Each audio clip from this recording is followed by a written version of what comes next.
Hey guys, so welcome to this YouTube channel. In three different scenarios today we're going to be talking about complaints, behaviors, and overcharged payments. So let's get right into it, alright? So the first case scenario we have here is, after I checked out of the hospital and returned home, I discovered that some personal belongings were missing. I think a member of the staff stole them, so we are playing the role as the patient. Obviously, when you're the patient, you're not in a very comfortable situation in regards to a hospital. I did some research into this situation. There is to file a complaint, notify the authorities, why not? But as this goes, let's look at it from the business owner perspective, because they're actually asking you to replace what was stolen. So that I have an experience to tell you. It was stolen property, and there was some stolen mail going on. As you know, my property business is real estate and income housing. So in one of our buildings, someone stole mail from another tenant and whatnot. The tenant came and talked to me, described the situation.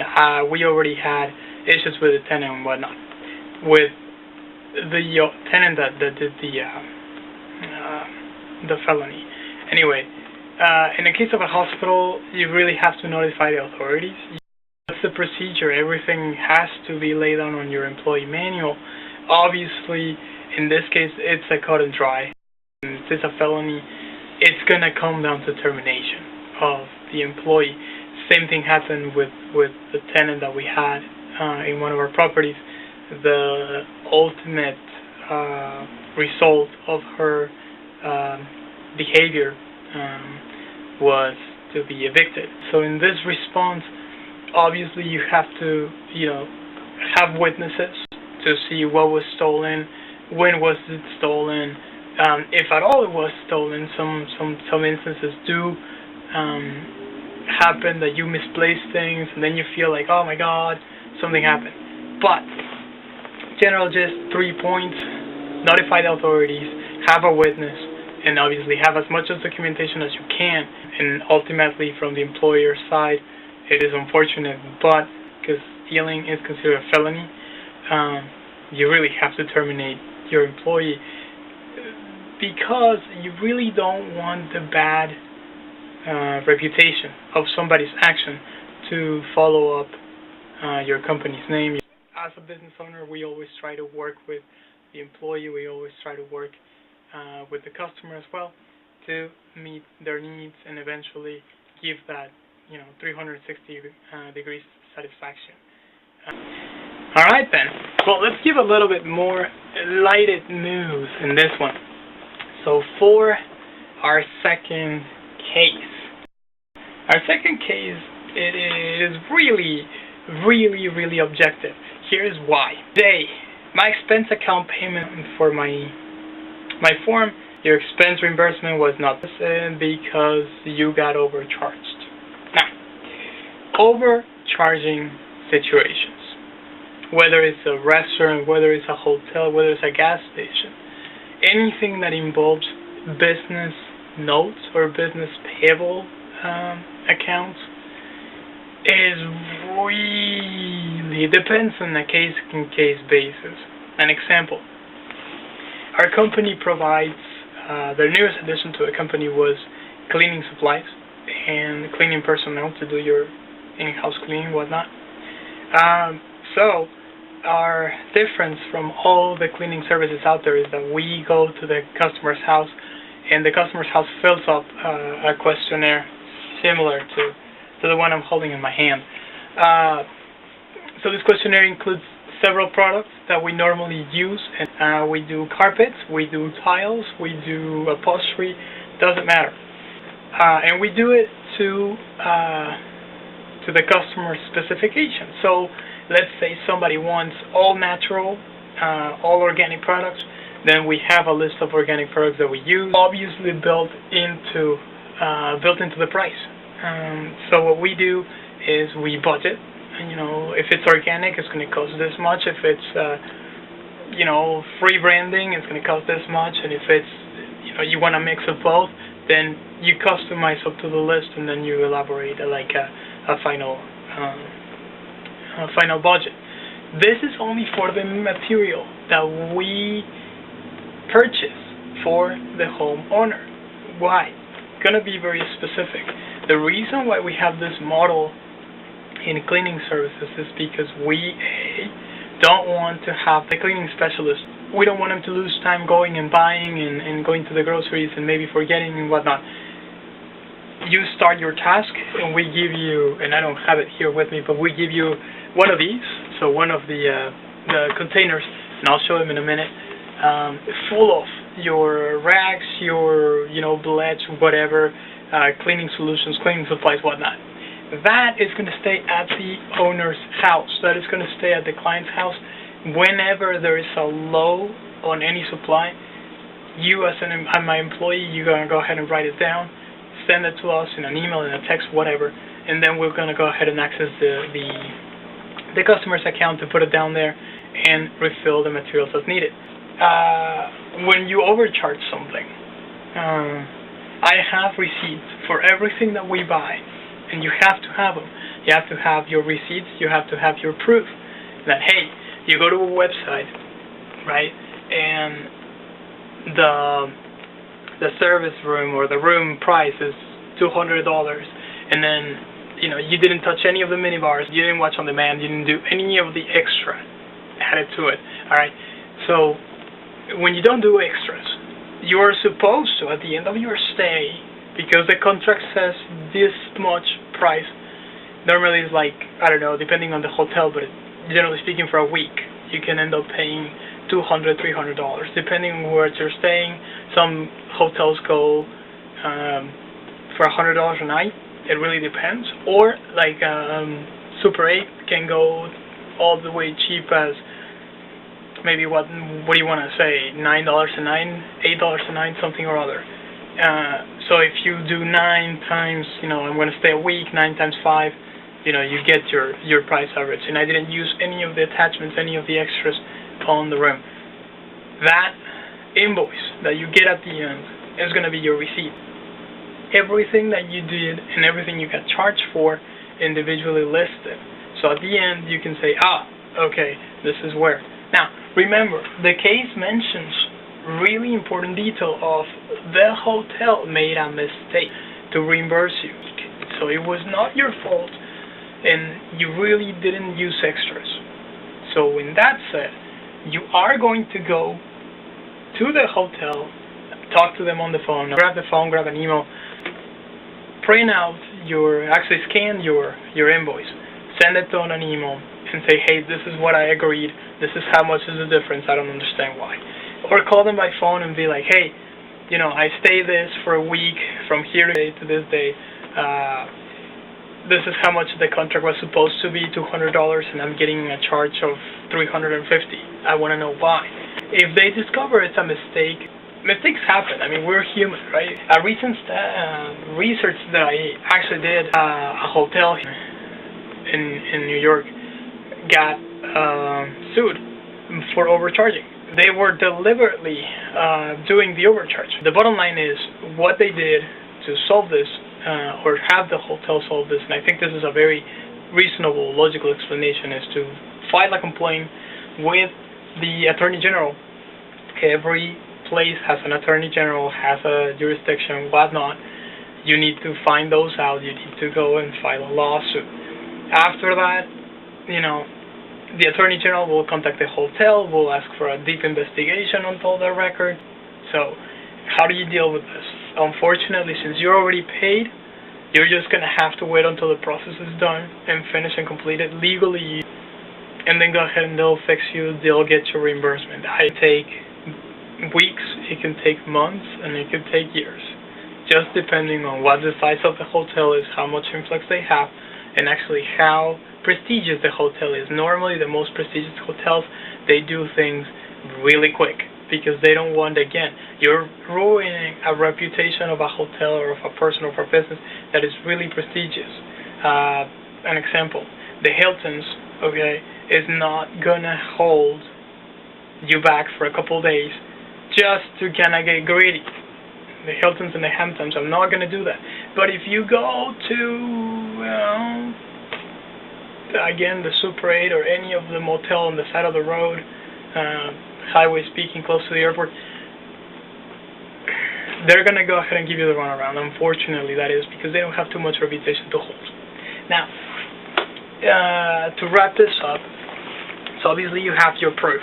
Okay, your proof is the most important document. Everything that says this is what I needed to pay, this is what it was agreed to me to pay, and your invoice. Your invoice is going to be the one that is going to give you that access to, hey, there's a discrepancy here, it wasn't me, it was you, can we go ahead and work this out? If that doesn't happen, file a complaint against for the Attorney General, so go ahead and leave it on the authorities of or where the hotel is located. In this case, we will have to go to an Attorney General here in Cincinnati, or if you're in New York, same case applies. And unfortunately, just kind of let it take its time. That's not, it's not the response that we would want to hear as customers and as side of, hey, I did my job and they didn't hold their side of the contract. But that's unfortunately what it is with bureaucracy and paperwork. It just takes time.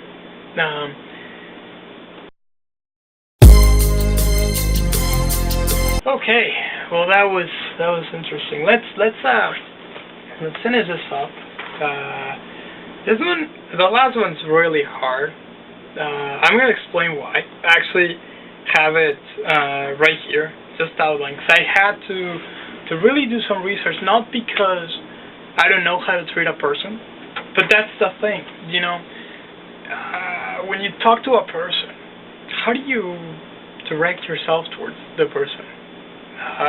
You say, hey, what's going on, or hi, how are you?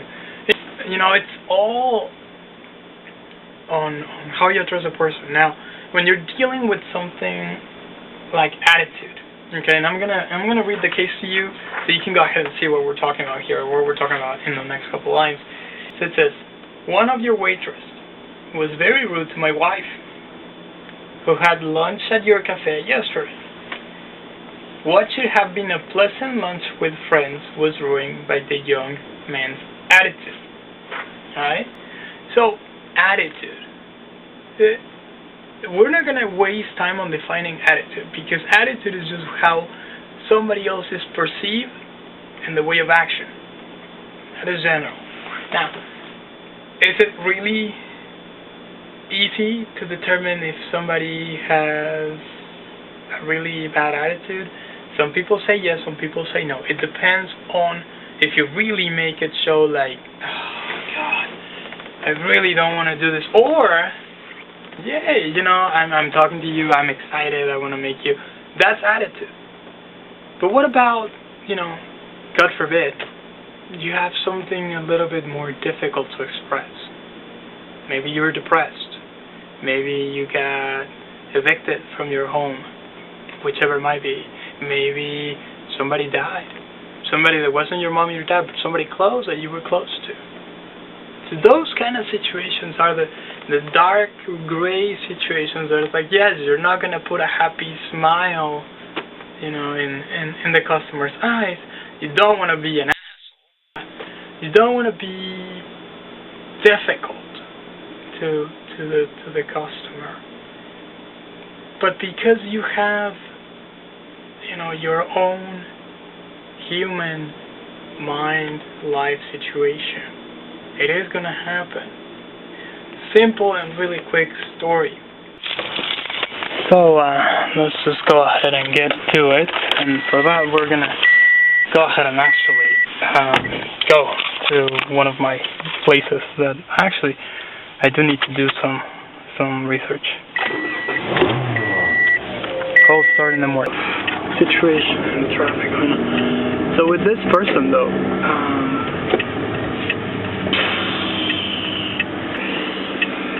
If any of your belongings stolen, of course, calling the cops. Yesterday, I thought about doing this video differently. I thought about doing a commentary while I was driving, while I was doing. I went to one of my businesses and took care of some situations that I actually found. But it didn't work out. The audio wasn't working out. My suction cup for the GoPro was really not working out. That put me in an attitude of frustration. That put me in a really attitude of like, you know what? Done. I'm gonna drop this. I'm gonna forget it, and I'm gonna give it a second try by the next day. So going back to the attitude, that put me in a really bad attitude. I left it. Meaning I removed myself from the situation. I think one of the best parts of this case is, when do you know that you're getting into a bad mood? You know what I mean? Like, we all have those horrible days that we don't even want to get out of bed. But we do anyway, because we have to go to work, we have to, you know, pay the bills, post some videos, do work. And I think that's one of the best solutions. Remove yourself. Make yourself realize, hey, I'm already there. Now, if you're already like the case, you ruined somebody else's day, then what's going to happen? Well, obviously you can't take everything back. You can't. Once you say it, it's out there. But as an employer, meaning the one is going to make you notice that, well, I usually try to work with my employees. I should try to talk to them. Alright, because that is the only way I have to know if they really are going to have an issue. So what we should do in this case as an employer, you really have to have them sit down, because if you really are, you know, just kind of like, oh, okay, I know this has been going on, but I'm serious though, I'm going to tell you, you know, no. You really have to be like, hey, come step into my office, let's talk. And once you start pulling forms in a very legitimate, you know, complaint process, they kind of get it. They kind of be like, oh, you know. And normally, they try and they do change their behavior. Now, always you document the attitude, and many documentation has been provided as a proof of, hey, you're really lacking of. Termination. Termination is the last thing. If you really can't work with it, why go through it?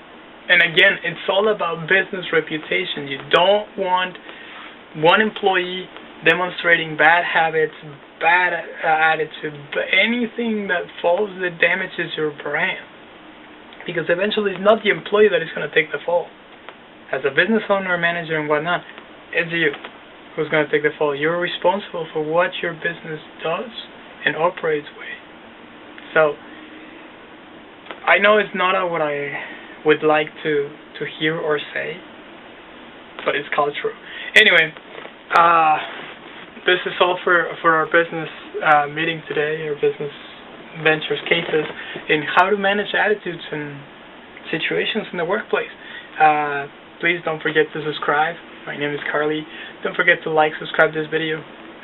If you did like it, more content that will be available in the future weeks. So please, see you in the next video.